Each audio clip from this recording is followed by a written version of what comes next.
Dès le quai, il accueille ses passagers. Ouigo, le tout nouveau TGV low cost.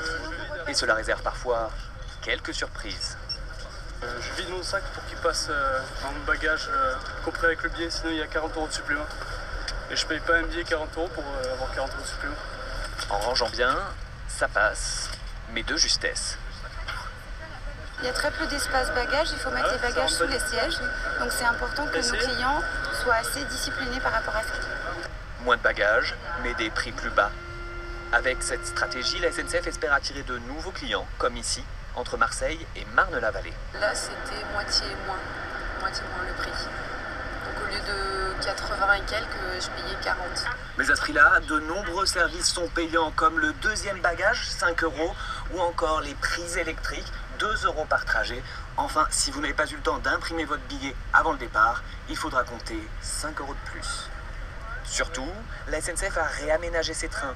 La première classe et le wagon-bar ont disparu. Résultat, 20% de sièges en plus. Ce qui manque un peu, c'est le couloir. Un peu l'habitude d'avoir son espace perso, quoi.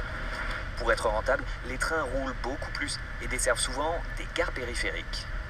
C'est un peu ça qui m'inquiète parce que je me dis si c'est trop compliqué, trop long, trop cher, ça peut être moins intéressant que je ne pensais au départ.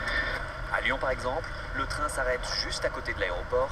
De là, il faut encore 30 minutes pour rejoindre le centre et ajouter 15 € au prix du billet.